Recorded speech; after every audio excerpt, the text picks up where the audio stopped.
یعنی کچھ کام ہم کھڑے ہو کر کرتے ہیں، کچھ کام ہم بیٹھ کر کرتے ہیں، اور کبھی ہم آرام کرنے کے لیے لیٹ جاتا ہے، یا کوئی بیمار ہوتا ہے تو لیٹ جاتا ہے۔ تو چاہے آپ صحت مند ہو، چاہے آپ بیمار ہو، ہر حال میں اپنے رب کو یاد کرتے رہیں اور اس کو پکارتے رہیں اور اس سے دعا کرتے رہیں۔ چاہے آپ روزی کمانے کے لیے نکلے ہیں، چاہے آپ کسی کی عیادت کے لیے نکلے ہیں، چاہے آپ گھر کے اندر ہیں، چاہے آپ گھر سے باہر ہیں، بازار میں ہیں، کھا پی رہے ہیں، شادی بیاہ کا موقع، ہر موقع کی مناسبت سے ہمیں دعائیں سکھائی گئی ہیں، اذکار سکھائے گئے ہیں۔ اور عقل والوں کی دوسری صفت اس آیت میں یہ بیان ہوئی ہے کہ وہ ذکر کے ساتھ ساتھ اللہ سبحانہ تعالیٰ کی تخلیق پر بھی غور کرتے ہیں، کیونکہ اللہ کی تخلیق پر، اللہ کی مخلوق پر، اللہ کی کریشن پر غور و فکر کرنا دراصل انسان کو اللہ کے قریب کرتا ہے، اور اس کے دل میں اللہ سبحانہ تعالیٰ کی یاد اور زیادہ گہرائی کے ساتھ آتا ہے۔ یعنی ایک تو ہے کہ ہم رٹی رٹائی دعائیں پڑھ لیں، صحیح پروننسیشن کے ساتھ ان کو یاد کر لیں، اور پھر جب جو موقع آئے تو ٹھک سے بس وہ دعا پڑھی اور بات ختم، اور دل میں ہمارے اللہ کی یاد ہی نہ ہو۔ یہ ذکر نہیں ہو، یہ قرب نہیں ہوتا۔ قرب یہ ہوتا ہے کہ انسان کی روح بھی سرشارات، یعنی جس طرح انسان اپنی زبان، اپنے کان، اپنی عقل استعمال کرتا، اپنی آنکھیں استعمال کرتا ہے کوئی چیز پڑھنے میں، سننے میں، سمجھنے میں، اسی طرح اس کا دل بھی ساتھ شامل، اور دل ساتھ شامل نہیں ہو سکتا جب تک آپ کے دل میں اللہ کی بڑائی نہیں آتی، اور اللہ کی بڑائی آتی نہیں جب تک آپ اللہ تعالیٰ کی کائنات میں غور و فکر نہیں کرتے۔ جب آپ غور و فکر کرتے ہیں اور جب آپ کسی نتیجے میں پہنچتے ہیں تو آپ کی روح سرشار ہو جاتی ہے، آپ کے اندر آپ واقعی کانپ اٹھتے ہیں اللہ تعالیٰ کی عظمت اور بڑائی کے ساتھ۔ تو وہ بھی بے حد ضروری ہے، کیونکہ اس حالت میں دراصل انسان پھر حق کے آگے جھک جاتا ہے، اور انسان کی زبان سے بھی اچھی بات نکلتی ہے، اور پھر وہ صرف اوپر کی لپ سروس نہیں ہوتی، اللہ تعالیٰ بہت بڑے ہیں اور ہم اللہ کا شکر ادا کرتے ہیں، اس طرح سی باتیں ہم روٹین میں بہت کہتے رہتے ہیں، لیکن ان کے ساتھ، ان باتوں کے ساتھ ہمارے دل کی حالت کیا ہوتی ہے اس پر ہم کبھی توجہ نہیں کرتے۔ لیکن عقل مند لوگ اللہ سبحانہ تعالیٰ کو دل سے یاد کرتے ہیں اور غور و فکر کرتے ہیں، اور ہر حال میں، ہر موقع کی مناسبت سے وہ اللہ کو یاد کر رہے ہوتے ہیں۔ مجاہد کہتے ہیں کوئی بندہ اللہ تعالیٰ کو کثرت سے یاد کرنے والا تبھی ہوتا ہے جب وہ اللہ تعالیٰ کو کھڑے، بیٹھے اور لیٹے ہوئے یاد کرتا ہے۔ ابن قیم رحمہ اللہ کہتے ہیں ذکر وہ مطلوبہ عبادت ہے جس کی کوئی انتہائی حد ہی نہیں، یعنی جس کی کوئی لمٹ میں۔ باقی رمضان 30 روزے ہیں، حج کا مخصوص موسم ہے، زکوٰۃ سال میں 1 دفعہ ہوتی ہے، نماز دن میں 5 دفعہ ہوتی ہے، یہ عبادات ہیں۔ لیکن ذکر ایک ایسی عبادت ہے کہ جس میں کوئی لمٹ نہیں ہمیں بتائے گی کہ بس اتنی دیر، اتنے گھنٹے، اتنے دن، یہ اتنا وقت کرنا۔ اور پھر وہ کہتے ہیں کہ اللہ سبحانہ تعالیٰ فرماتے ہیں یا ایھا الذین آمنوا اذکروا اللہ ذکرا کثیرا، کثرت سے اللہ کی یاد کرو، اور کوئی وقت ایسا نہیں کہ جس کے ساتھ یہ عبادت خاص ہو، یعنی کہ صرف صبح کے اتنے وقت یا شام کے اتنے وقت، اور کوئی حالت ایسی نہیں کہ جس میں ذکر نہ کیا جا سکتا ہو۔ نبی صلی اللہ علیہ وسلم کثرت کے ساتھ اللہ کا ذکر کیا کرتے تھے، اپنے تمام اوقات میں۔ یہ کان یذکر اللہ علی کل احیانہ، تمام اوقات میں ذکر کرتے ہیں۔ آپ بستر پر لیٹتے تو مسلسل ذکر کرتے رہتے تھے حتیٰ کہ آپ کی یعنی آنکھیں سو جاتی، اور پھر صرف ذکر ہی نہیں ہوتا تھا، غور و فکر بھی ہوتا تھا۔ اور غور و فکر کی اہمیت کا اندازہ آپ اسے لگا سکتے ہیں کہ صحابہ کرام کی عادت کیسے تھی۔ ام درداء سے پوچھا گیا کہ ابو درداء کا کیا حال تھا، یعنی ان کی عام عادت کیا تھی؟ انہوں نے کہا کہ اکثر وہ سوچوں میں غرق رہتے تھے، یعنی غور و فکر کیا کرتے تھے۔ ان سے پوچھا گیا کہ آپ کا کیا خیال ہے، کیا غور و فکر کرنا اعمال میں سے ایک عمل ہے، یعنی یہ بھی ہمارے اعمال میں شمار ہوگا؟ انہوں نے کہا ہاں، یہ ایک ایسا عمل ہے جس سے یقین حاصل ہوتا ہے۔ ایک تو ہے آپ ایمان لے آئے اللہ پر، اس کے رسولوں پر، کتابوں پر، جو آپ کو سکھایا گیا آپ نے سیکھ لیا، آپ نے شروع کر دیا۔ لیکن ایک یہ ہے کہ ایمان کا بھی ایک انتہائی درجہ ہوتا ہے، ٹاپ کا درجہ ہوتا ہے، وہ یقین ہوتا ہے، اور یہ اللہ تعالیٰ کی تخلیق پر غور کرنے سے ہی آتا ہے۔ ابن عون کہتے ہیں کہ غور و فکر کرنے سے غفلت ختم ہوتی ہے اور دل میں خشیت پیدا ہو جاتی ہے، جیسا کہ پانی کاشتکاری کے لیے نباتات اگاتا ہے۔ اسی طرح جتنا غم دلوں کو چمکاتے ہیں اتنا کوئی اور چیز دلوں کو نہیں چمکاتی، اور جتنا غور و فکر سے دل روشن ہوتے ہیں اتنا کسی اور چیز سے روشن نہیں ہوتے۔ یعنی غم سے انسان کا دل متاثر ہوتا ہے، چمکانے سے مراد یہاں پر پازیٹیو معنوں میں نہیں ہے، لیکن یہ کہ یعنی غم اندھیرا کر دیتے ہیں ایک طرح سے، اور ذکر جو ہے ان میں روشنی پیدا کر دیتا ہے. یہ بغوی کا قول ہے. حسن بصری کہتے ہیں، یعنی امام بغوی نے اس کو ذکر کیا، قول تو ابن عون کا ہے. حسن بصری کہتے ہیں ایک گھڑی غور و فکر کرنا ساری رات کے قیام سے زیادہ بہتر ہے، کیونکہ اس میں انسان اللہ کے قرب کے فاصلے بہت تیزی سے طے کر لیتا ہے. تو ربنا ما خلقت هذا باطلا، انسان اس نتیجے پہ پہنچتا ہے کہ اللہ تعالیٰ نے کائنات میں کوئی بھی چیز بیکار پیدا ہے، چاہے کوئی پتا ہے، ایک مکھی ہے، ایک مچھر ہے، کوئی بھی چیز بے معنی نہیں، بے مقصد نہیں اور عبث نہیں، بلکہ ایک تو انسان کے زمین کو انسان کے رہنے کی جگہ بنایا اور اس کی ضروریات کے لیے چیزیں پیدا کی، اور دوسرا یہ کہ یہ چیزیں بعض اوقات ایسی چیزیں انسان کی توجہ کی طرف کھینچ لیتی ہیں کہ جس کے ذریعے جو بنانے والا ہے، جو خالق ہے، اللہ الخالق ہے، اس کی عظمت دل میں بیٹھ جاتی ہے. سبحانکا، انسان پھر قدرتی طور پہ پکارتا ہے تو پاک ہے اس سے کہ کوئی عبث بیکار کام کرے. فقنا عذاب النار، تو ہمیں آگ کے عذاب سے بچا لے، یعنی ہر طرح کی برائیوں سے بچا کے رکھ تاکہ، اور نیک اعمال کی توفیق دے تاکہ ہم جہنم میں جانے سے بچ جائیں. تو آج چونکہ ہمارا موضوع متفرق دعائیں ہیں، تو اس میں ہم دیکھتے ہیں کہ صبح سے لے کے شام تک مختلف مواقع پہ ہم کیا کیا پڑھتے ہیں اور ان کے پڑھنے کا کیا حکم ہے اور کیا فائدہ ہے. سب سے پہلے تو صبح مثلاً اذان کے ساتھ آپ کی آنکھ کھلتی ہے. سونے جاگنے کے آداب جو ہیں وہ ہم نے پڑھ لیے تھے اور ان کی دعائیں بھی ہم نے پڑھ لی تھی پیچھے، لیکن یہاں اذان سے ہم شروع کریں گے. تو اذان کے الفاظ آپ کو معلوم، اللہ اکبر اللہ اکبر اشہد ان لا الہ الا اللہ، دو دفعہ، اور پھر اشہد ان لا الہ الا اللہ دو دفعہ، اللہ اکبر اور پھر اشہد ان لا الہ الا اللہ دو دفعہ، اور پھر اشہد ان لا الہ الا اللہ، اشہد ان محمد رسول اللہ دو بار، حی علی الصلاۃ دو بار، حی علی الفلاح دو بار، اللہ اکبر دو بار، اور پھر لا الہ الا اللہ. ٹھیک ہے. ابو سعید خدری کہتے ہیں رسول اللہ صلی اللہ علیہ وسلم نے فرمایا، جب تم اذان سنو تو وہی کلمات کہو جو مؤذن کہتا ہے. یہ حکم دیا جا رہا ہے، لیکن افسوس ہے کہ بہت سے لوگ مسجد میں آ کر بھی اذان سنتے وقت توجہ نہیں کرتے اور جواب نہیں دیتے، اپنی ہی باتوں میں لگے رہتے ہیں.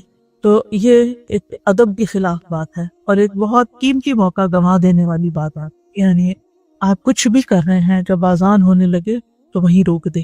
اور دوسری حدیث سے پتہ چلتا ہے کہ حی علی الصلاۃ اور حی علی الفلاح جو ہے اس کا جواب لا حول ولا قوۃ الا باللہ ہے. ابو ہریرہ کہتے ہیں ایک مرتبہ ہم رسول اللہ صلی اللہ علیہ وسلم کے ساتھ وادی کے کسی بالائی حصے میں تھے کہ بلال رضی اللہ عنہ اذان دینے کے لیے کھڑے ہوئے. جب وہ اذان دے کر خاموش ہوئے تو رسول اللہ صلی اللہ علیہ وسلم نے فرمایا، جو شخص بلال کے کہے ہوئے کلمات کی طرح دل کے یقین کے ساتھ یہ کلمات کہے، یعنی اس کے پیچھے پیچھے دہرائے، وہ جنت میں داخل ہوگا. کل ہم نے جنت کی تفصیلات پڑھی تھی اور وہ اعمال بھی پڑھے تھے جو جنت میں لے جانے والے ہیں. تو ان میں ایک عمل یہ بھی شامل کرتے کہ آپ جب اذان سنیں تو دل کے یقین کے ساتھ ان کلمات کو دہرائیں. نہیں، کام تو ہاتھوں سے کام نہیں چھوڑنا چاہیے، کام نہیں چھوڑنا، لیکن یہ کہ توجہ ہونی چاہیے اور زبان سے جواب دینا چاہیے دل کے یقین کے ساتھ. پھر اسی طرح یہ ہے کہ جب اذان کے بعد پھر دعا پڑھنی چاہیے. ٹھیک ہے. اذان کے بعد کی دعاؤں میں پہلی دعا اللہم رب هذه الدعوة التامة والصلاة القائمة آت محمدا الوسیلة والفضیلة وابعثه مقاما محمودا الذی وعدہ. یہ جو ورزقنا شفاعت وغیرہ کی بات ہے نا، یہ ایڈیشن ہے، یہ نہیں پڑھنی چاہیے. بس اصل دعا اتنی ہی ہے اور اتنی ہی کافی ہے. اے اس مکمل پکار کے مالک اور قائم ہونے والی نماز کے رب، تو محمد صلی اللہ علیہ وسلم کو مقام وسیلہ عطا فرما اور خاص فضیلت دے اور انہیں مقام محمود پر فائز فرما جس کا تو نے ان سے وعدہ تھا. اذان کے بعد جو شخص یہ دعا پڑھے گا اسے نبی صلی اللہ علیہ وسلم کی شفاعت نصیب ہوگی. یہ صحیح بخاری کی روایت میں ہمیں معلوم ہوتا ہے. دوسری دعا ہے وَأَنَا أَشْهَدُ أَن لَا إِلَٰهَ إِلَّا اللَّهُ وَحْدَهُ لَا شَرِيكَ لَهُ وَأَشْهَدُ أَنَّ مُحَمَّدًا عَبْدُهُ وَرَسُولُهُ رَضِيتُ بِاللَّهِ رَبًّا وَبِالْإِسْلَامِ دِينًا وَبِمُحَمَّدٍ نَبِيًّا. اور میں بھی گواہی دیتا ہوں، جب مؤذن گواہی دے جو ہے اشہد ان لا الہ الا اللہ اشہد ان محمد رسول اللہ، تو اذان کے بعد باقی ہی جواب دینے کے بعد پھر یہ چاہے آپ اشہد سے شروع کر لیں، لیکن نبی صلی اللہ علیہ وسلم وَأَنَا أَشْهَدُ، اور میں بھی گواہی دیتا ہوں کہ اکیلے اللہ کے سوا کوئی معبود برحق نہیں، اس کا کوئی شریک نہیں، اور میں گواہی دیتا ہوں کہ محمد صلی اللہ علیہ وسلم اس کے بندے اور اس کے رسول، میں اللہ کے رب ہونے پر، اسلام کے دین ہونے پر اور محمد صلی اللہ علیہ وسلم کے نبی ہونے پہ راضی ہوں۔ نبی صلی اللہ علیہ وسلم نے فرمایا، جس نے مؤذن کی اذان سن کر یہ الفاظ کہے، یہ جو ابھی آپ کو بتائے گئے ہیں، اس کے گناہ معاف ہو جائیں گے، یعنی یہ گناہوں کی معافی کا ذریعہ بھی ہے۔ تیسری دعا جو ہے، اذان کے بعد درود پڑھا جاتا ہے۔ عبداللہ بن عمرو بن العاص سے روایت ہے، انہوں نے نبی صلی اللہ علیہ وسلم کو فرماتے ہوئے سنا، جب تم مؤذن کو سنو تو اسی طرح کہو جیسے وہ کہتا ہے، پھر مجھ پر درود بھیجو، کیونکہ جو مجھ پر ایک دفعہ درود بھیجتا ہے اللہ اس کے بدلے اس پر 10 رحمتیں نازل فرماتا۔ تو آپ پہلے اللہم رب ہذہ الدعوۃ تامہ پڑھ لیں، پھر اشہد ان لا الہ الا اللہ پڑھ لیں، اور پھر اس کے بعد درود پڑھ لیں۔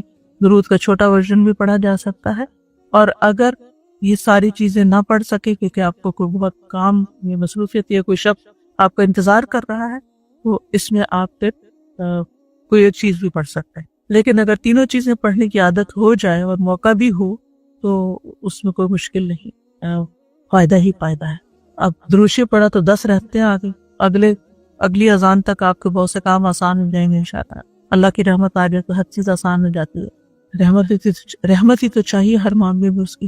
اور ایک بات یقین رکھے کہ اذان کے بعد دعا قبول ہوتی ہے۔ سنن ابی داؤد کی روایت ہے، عبداللہ ابن عمرو رضی اللہ عنہ سے ایک شخص نے کہا، اے اللہ کے رسول صلی اللہ علیہ وسلم، مؤذن ہم سے فضیلت لے جائیں گی۔ تو رسول اللہ صلی اللہ علیہ وسلم نے فرمایا، تم بھی ویسے ہی کہا کرو جیسے وہ کہتے ہیں، یعنی مؤذن تو اذان دے کے فضیلت حاصل کرے تو تم بھی کہہ لیں، اور جب تم اس سے فارغ ہو جاؤ تو سوال کرو یعنی اللہ سے، اور دعا مانگو، دیے جاؤ۔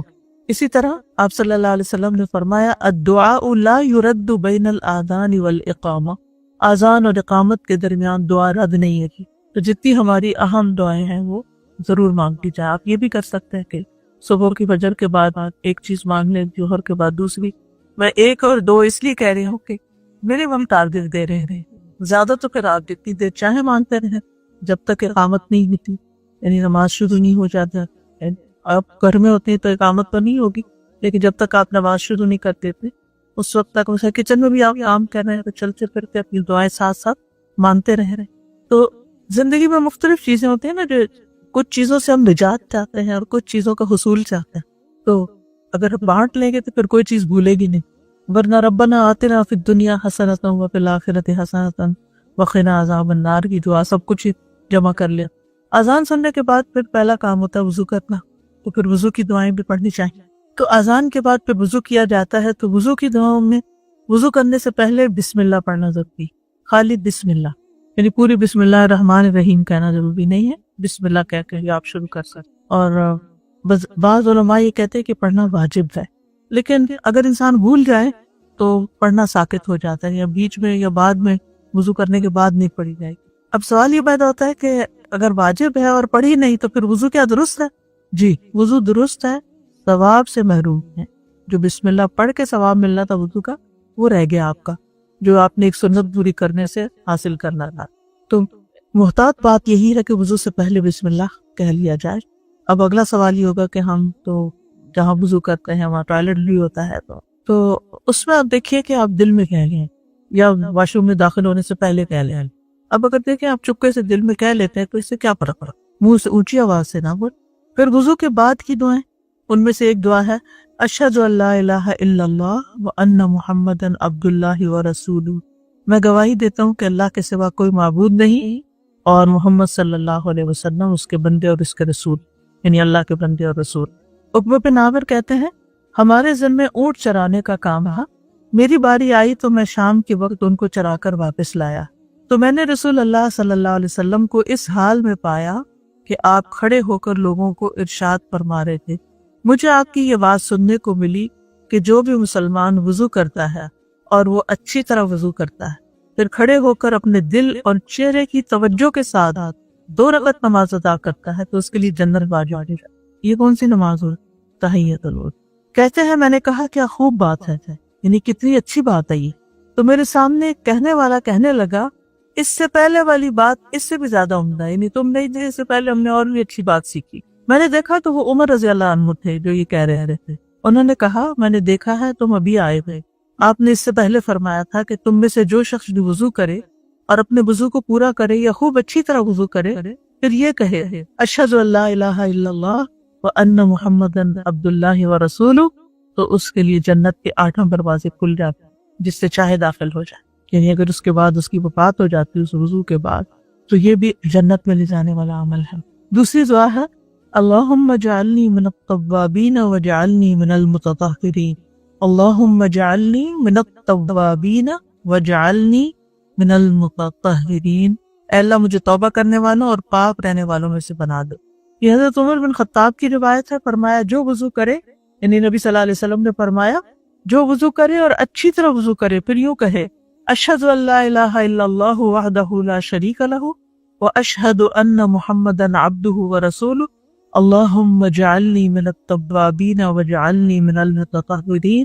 تو اس کے لیے جنت کے 8 دروازے کھول دیے جائیں گے اس سے چاہے داخل ہو جائے. یعنی ان دونوں دعاؤں کو اکٹھا ملا کر پڑھیں. اور وضو سے انسان کو ظاہری اور باطنی طہارت حاصل ہو جاتی ہے.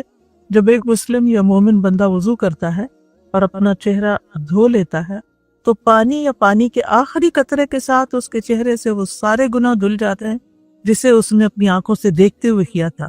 پھر وہ جب اپنے ہاتھ دھوتا ہے تو پانی یا پانی کے آخری قطرے سے اس کے ہاتھوں کے سارے گناہ خارج ہو جاتے ہیں جو اس نے کسی گناہ میں اپنے ہاتھ پہ استعمال کیا تھا. اور اسی طرح پاؤں کے بارے میں بھی آتا ہے کہ آخری قطرے کے ساتھ آخری گناہ بھی دھل جاتا ہے جو انسان نے پاؤں سے چل کے کہیں جا کے کوئی غلط کام کیا، حتیٰ کہ وہ گناہوں سے پاک ہو کے نکلتا ہے. تو وضو جو ہے وہ انسان کو پاک کرنے والا ہے. ظاہری طہارت بھی ہوتی ہے اور روحانی بھی، گناہوں سے پاکی. تیسری دعا ہے سبحانک اللہم وبحمدک لا الہ الا انت استغفرک واتوب الیک. تو پاک ہے اللہ اپنی تعریفوں کے ساتھ، نہیں کوئی معبود برحق مگر تو ہی. میں تجھ سے بخشش طلب کرتا ہوں اور تیری طرف رجوع کرتا ہوں. رسول اللہ صلی اللہ علیہ وسلم نے فرمایا جس نے وضو کیا اور کہا سبحانک اللہم وبحمدک لا الہ الا انت استغفرک واتوب الیک، تو ان کلمات کو ایک کاغذ میں لکھ کر ان پر مہر لگا دی جاتی ہے جسے قیامت کے دن تک کاڑا نہیں جا سکتا. یعنی انسان کے لیے اجر محفوظ ہو جاتا ہے. اسی طرح پھر بیت الخلاء میں داخل ہونے کی دعائیں ہیں. بسم اللہ پڑھ کر داخل ہونا چاہیے. حضرت علی کہتے ہیں رسول اللہ صلی اللہ علیہ وسلم نے فرمایا جنوں کی آنکھوں اور بنی آدم کی شرمگاہوں کا پردہ یہ ہے کہ جب ان میں سے کوئی بیت الخلاء میں داخل ہو تو بسم اللہ پڑھ، یعنی جب اندر جانے لگے تو بسم اللہ پڑھ کے اندر جائے. نہیں کچھ نہیں، بس بسم اللہ. اچھا یہ جو بات آئی ہے کہ جنوں کی آنکھوں کا پردہ ہے اور بنی آدم کی شرمگاہوں کو، اس کا کیا مطلب؟ جن بیت الخلاء وغیرہ میں جن ہوتے ہیں نا تو وہ انسان کو نہیں دیکھ سکتے، اور جب دیکھ نہیں سکتے تو نہ نظر لگا سکتے ہیں اور نہ ہی کوئی نقصان دے سکتے. یعنی انسان محفوظ ہو جاتا ہے. کیونکہ جب انسان کپڑے اتار دیتا ہے جسے نہانے کے لیے آپ جاتے ہیں تو فرشتے تو آپ سے الگ ہو جاتے ہیں، جو حفاظت کے فرشتے ہوتے ہیں وہ چھوڑ دیتے ہیں آپ. پھر ایک اور دعا ہے اعوذ باللہ من الخبث والخبائث. میں اللہ کی پناہ چاہتا ہوں ناپاک جنوں اور ناپاک جننیوں سے، یعنی فیمیل سے. رسول اللہ صلی اللہ علیہ وسلم نے فرمایا قضاء حاجت کی یہ جگہ جن اور شیطان کے موجود رہنے کی جگہ ہے. جب تم میں سے کوئی شخص بیت الخلاء جائے تو یہ دعا پڑھے. پھر بیت الخلاء سے نکلتے وقت کی دعا ہے غفرانک، اے اللہ میں تیری بخشش کا طلبگار ہوں. حضرت عائشہ کہتی ہیں کہ نبی صلی اللہ علیہ وسلم جب بیت الخلاء سے باہر نکلتے تو یہ دعا پڑھا کرتے تھے غفرانک، اے اللہ میں تیری بخشش کا طلبگار. اس کی کیا حکمت ہے کہ اتنی دیر انسان اللہ کے ذکر سے، اللہ کے عبادت سے محروم رہا، تو اس وقت کے جانے پر بھی تیری بخشش کا طلبگار.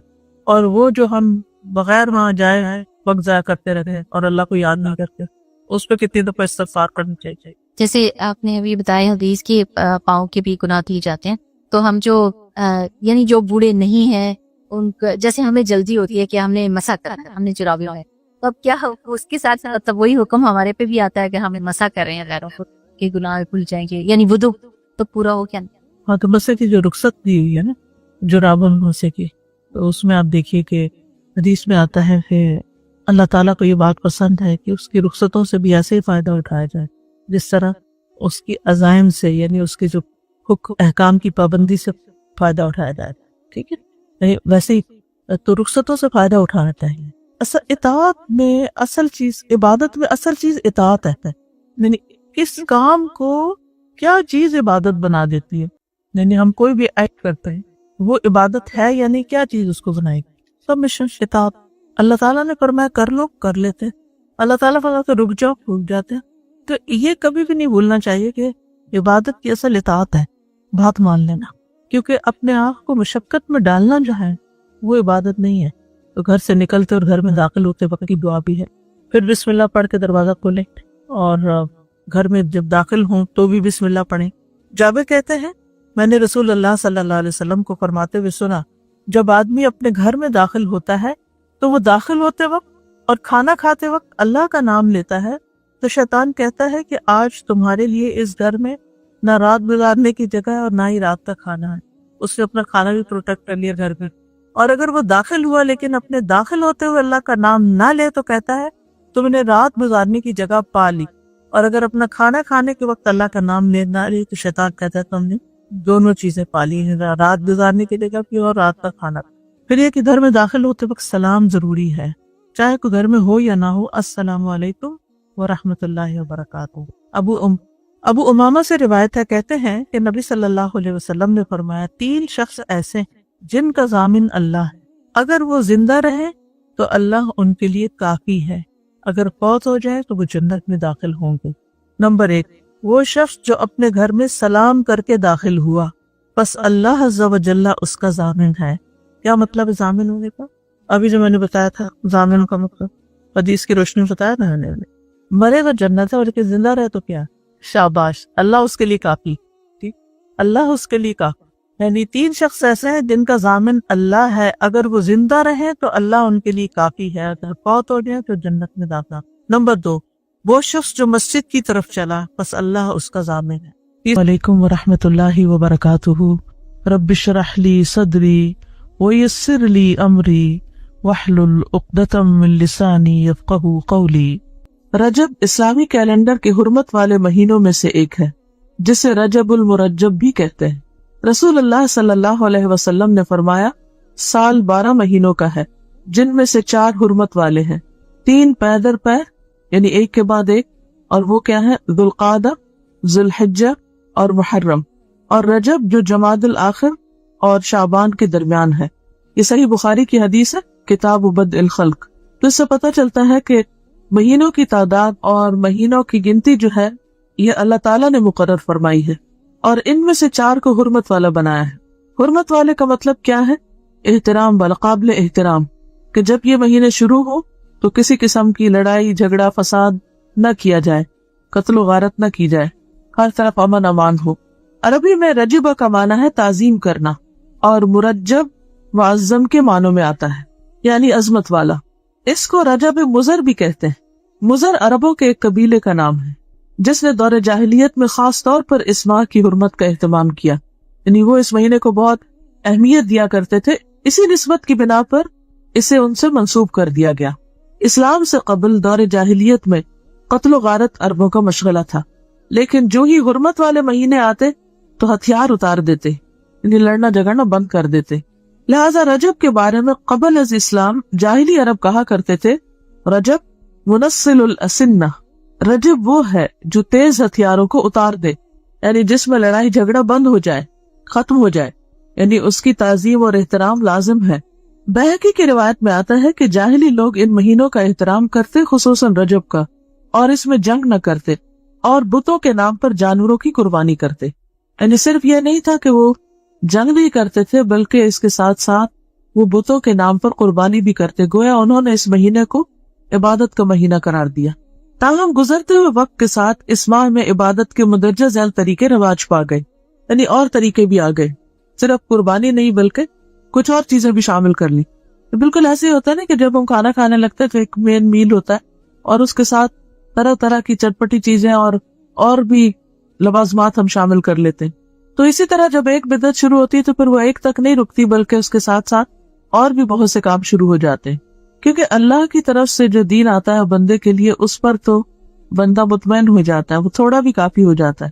لیکن جب انسان خود سے کوئی دین ایجاد کرنے لگتا ہے اور پھر ہر شخص دین کو اپنے ہاتھ میں لے لیتا ہے تو پھر اس کی کوئی حد نہیں ہوتی، آپ کہیں پر سٹاپ نہیں لگا سکتے. نبی صلی اللہ علیہ وسلم سے پہلے حضرت ابراہیم علیہ السلام نے جو قربانی کی تھی وہ رجب کے مہینے میں نہیں تھی، اور نہ ہی یہ ان کی سنت تھی. یہ عربوں نے خود سے ایک اختراع کی تھی اور اس کے علاوہ بھی کچھ کام کرتے.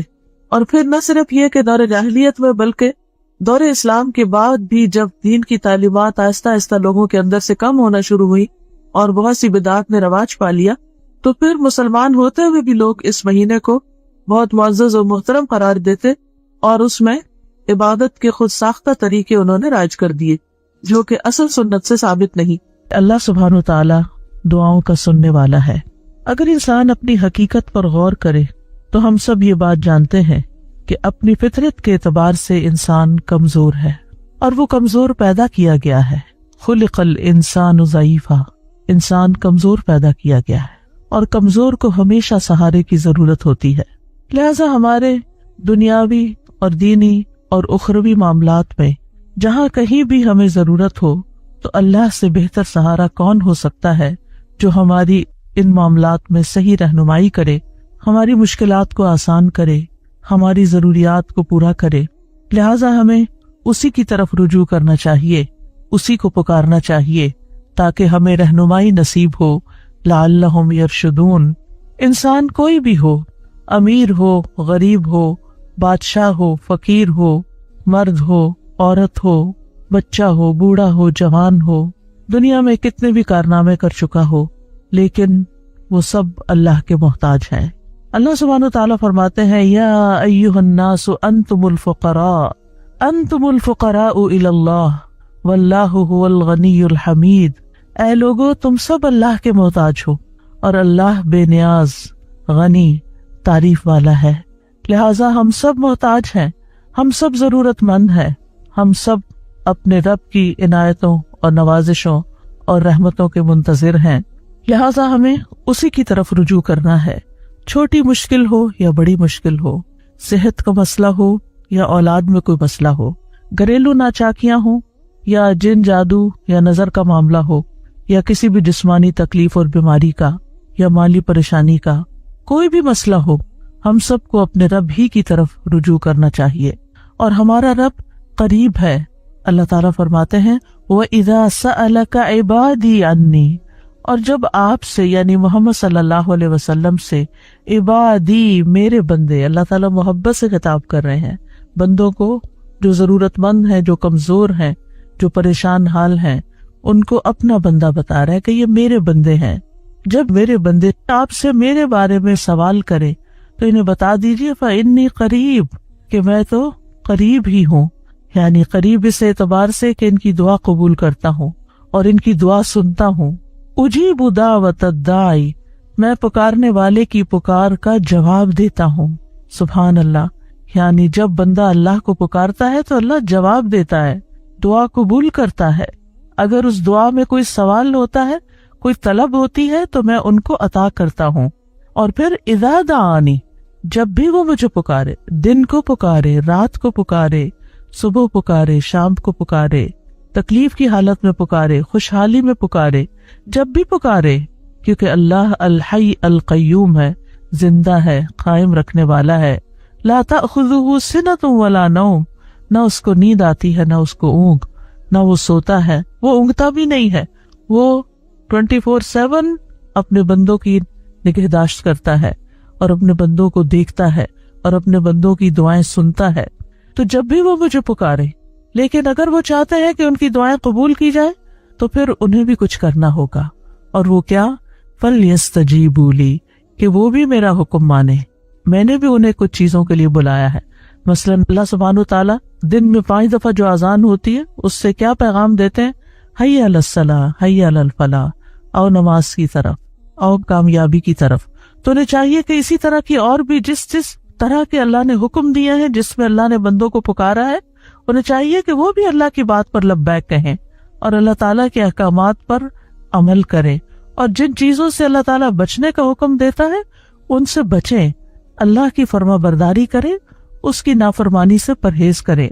وَلْيُؤْمِنُوا بِي، اور انہیں چاہیے کہ وہ اس بات پر ایمان لائیں کہ اگر وہ میری فرما برداری کریں گے تو میں انہیں ثواب دوں گا۔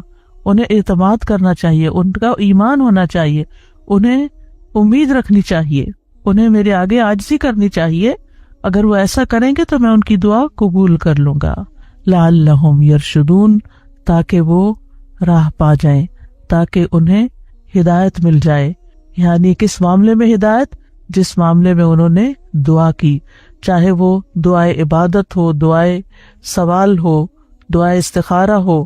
جب بندہ اللہ سبحانہ وتعالیٰ کی شرائط کو پورا کر دیتا ہے تو پھر انسان حق کو پا لیتا ہے، اللہ تعالیٰ اس کو نیک عمل کی توفیق دیتے ہیں، اس کو وہ راہیں دکھا دیتے ہیں جن راہوں سے اس کے مسائل حل ہو جاتے ہیں۔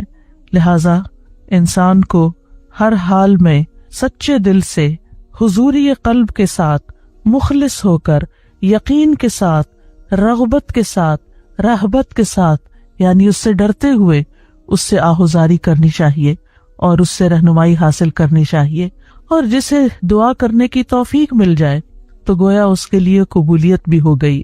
اللہ سبحانہ وتعالیٰ فرماتے ہیں وَقَالَ رَبُّكُمُ ادْعُونِي أَسْتَجِبْ لَكُمْ، تمہارا رب کہتا ہے کہ مجھے پکارو، میں تمہاری دعا قبول کروں گا۔ عبادت کا کوئی بھی جو عمل ہوتا ہے، خواہ روزہ ہو یا نماز ہو یا تلاوت قرآن ہو، ان سب کے کرنے سے ہماری روح سٹرونگ ہوتی، یعنی ہماری اسپرچل سائڈ جو ہے اس کو اسٹرینتھ ملتی ہے۔ لہٰذا نماز کے بعد دعا قبول ہوتی ہے، قرآن کی قرات کے بعد دعا قبول ہوتی ہے، اور سب سے زیادہ قریب تو انسان سجدے کی حالت میں ہوتا ہے، اور جب سجدے کی حالت میں ہوتا ہے تو دعا کرتا ہے تو وہ دعا اور بھی زیادہ قبول ہوتی، یعنی انسان دل کے ساتھ اور عاجزی کے ساتھ اور سجدے میں پڑھ کے اللہ کے قریب ہوتا ہے۔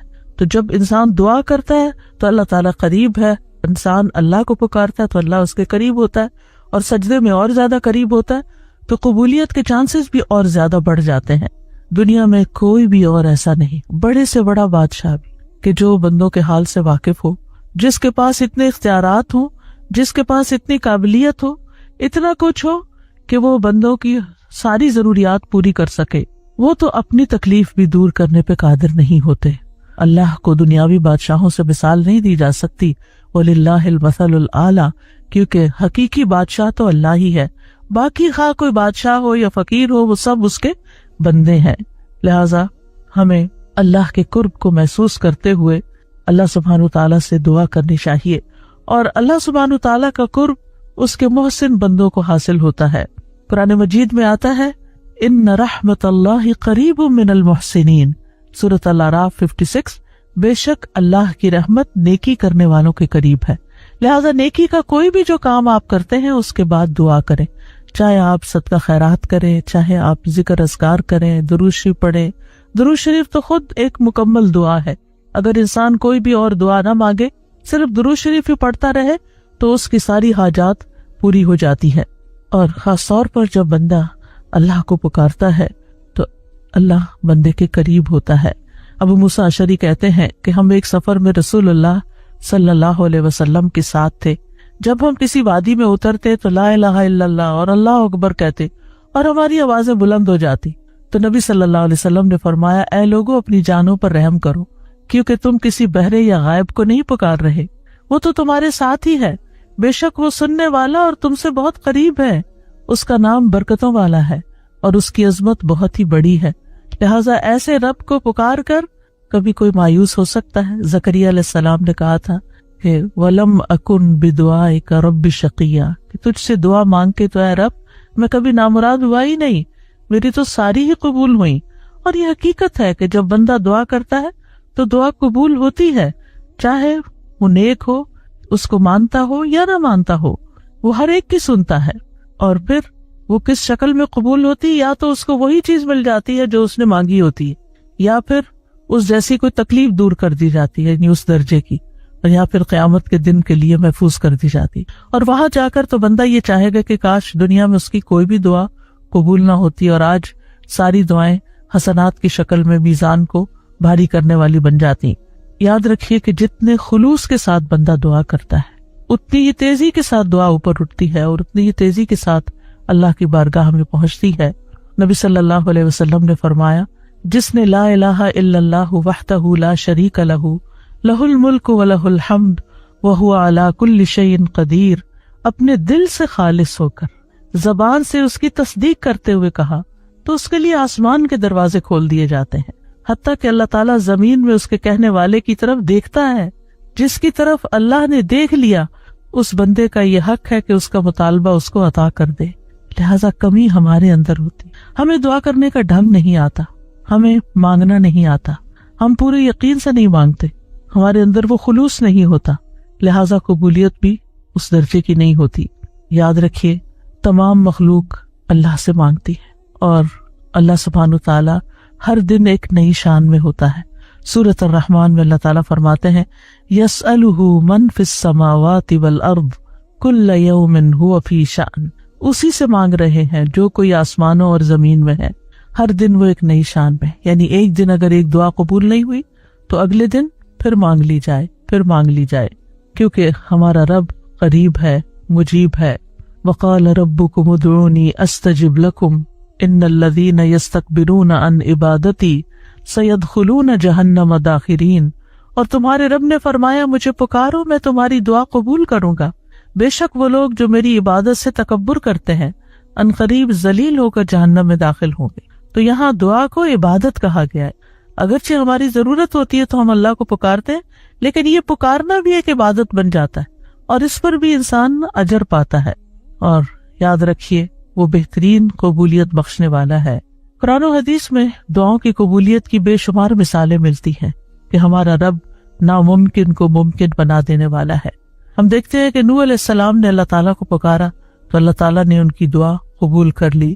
وَلَقَدْ نَادَانَا نُوحٌ فَلَنِعْمَ الْمُجِيبُونَ سورۃ الصافات میں آتا ہے, اور بلا شبہ نوح نے ہمیں پکارا تو یقیناً ہم کتنے اچھے قبول کرنے والے, یعنی ان کی دعا ہم نے قبول کر لی. ایک دوسری جگہ پر آتا ہے سورۃ الانبیاء میں وَنُوحًا إِذْ نَادَى مِن قَبْلُ فَاسْتَجَبْنَا لَهُ فَنَجَّيْنَاهُ وَأَهْلَهُ مِنَ الْكَرْبِ الْعَظِيمِ. اور نوح کو بھی جب اس نے اس سے پہلے پکارا تو ہم نے اس کی دعا قبول کر لی, پھر اسے اور اس کے گھر والوں کو بہت بڑی گھبراہٹ سے بچا لیا. جب شیطان ہمارے دل میں مایوسی ڈالے کہ تمہاری نہیں سنی جائے گی, تمہاری نہیں قبول ہوگی, پتہ نہیں قبول ہوگی بھی یا نہیں, تو فوراً سوچا کرے کہ نوح علیہ السلام کی تو اللہ نے قبول کر لی تھی, وہ ضرور میری بھی دعا قبول کر لے گا. یونس علیہ السلام نے مچھلی کے پیٹ میں اللہ کو پکارا تھا. فنادى في الظلمات ألا إله إلا أنت سبحانك إني كنت من الظالمين فاستجبنا له ونجيناه من الغم وكذلك ننجي المؤمنين. تو اس نے اندھیروں میں پکارا کہ تیرے سوا کوئی معبود نہیں, تو پاک ہے, یقیناً میں ظلم کرنے والوں میں سے ہو گیا ہوں. تو ہم نے اس کی دعا قبول کر لی اور اسے غم سے نجات دی. اور اسی طرح ہم ایمان والوں کو نجات دیتے, یعنی باقی ایمان والے بھی اگر یونس علیہ السلام کے نقش قدم پر چلتے ہوئے اللہ سے دعا کریں اور اپنے قصور کا اعتراف کریں تو اللہ تعالیٰ ضرور ان کی بھی سنے گا. ایوب علیہ السلام نے اللہ کو پکارا, اللہ نے ان کی دعا قبول کر لی. وَأَيُّوبَ إِذْ نَادَى رَبَّهُ أَنِّي مَسَّنِيَ الضُّرُّ وَأَنْتَ أَرْحَمُ الرَّاحِمِينَ فَاسْتَجَبْنَا لَهُ فَكَشَفْنَا مَا بِهِ مِنْ ضُرٍّ وَآتَيْنَاهُ أَهْلَهُ وَمِثْلَهُمْ مَعَهُمْ رَحْمَةً مِنْ عِنْدِنَا وَذِكْرَى لِلْعَابِدِينَ. اور ایوب جب اس نے اپنے رب کو پکارا کہ بے شک مجھے تکلیف پہنچی ہے اور تو رحم کرنے والوں میں سب سے زیادہ رحم کرنے والا ہے, تو ہم نے اس کی دعا قبول کر لی. مانگنے کا کتنا خوبصورت انداز ہے. بس اسے جو بھی تکلیف تھی دور کر دی اور اسے اور اس کے گھر والے اور ان کے ساتھ ان کی مثل اور عطا کر دیے اپنے پاس سے رحمت کے لیے اور ان لوگوں کی یاد دہانی کے لیے جو عبادت کرنے والے ہیں. یعنی جو باقی دعائیں کرنے والے ہیں ان کے لیے بھی ایک ریمائنڈر ہے کس طرح دعا کی جاتی ہے اور کیسے وہ قبول ہوتی ہے اور کیسے مشکلات آسان ہوتی ہیں. اس لیے اس رب سے مایوس ہونے کی ضرورت نہیں. یوسف علیہ السلام نے اللہ تعالیٰ کو پکارا تھا, اللہ تعالیٰ نے ان کی دعا قبول کر لی. قال رب السجن احب الی مما یدوننی الیہ وَإِلَّا تَصْرِفْ عَنِّي كَيْدَهُنَّ أَصْبُ إِلَيْهِنَّ وَأَكُن مِّنَ الْجَاهِلِينَ فَاسْتَجَابَ لَهُ رَبُّهُ فَصَرَفَ عَنْهُ كَيْدَهُنَّ إِنَّهُ هُوَ السَّمِيعُ الْعَلِيمُ. اس نے کہا اے میرے رب, مجھے قید خانہ اس سے زیادہ محبوب ہے جس کی طرف یہ سب مجھے دعوت دے رہی ہیں, اور اگر تو مجھ سے ان کے فریب کو نہ ہٹائے گا تو میں ان کی طرف مائل ہو جاؤں گا اور جاہلوں میں سے ہو جاؤں گا. تو اس کے رب نے اس کی دعا قبول کر لی, بس اس سے ان عورتوں کا فریب ہٹا دیا. بے شک وہی سب کچھ سننے والا, سب کچھ جاننے والا ہے. ابراہیم علیہ السلام نے اللہ کو پکارا, اللہ نے ان کی دعا سن لی. ابن عباس رضی اللہ عنہ کہتے ہیں کہ کلمہ حسبنا اللہ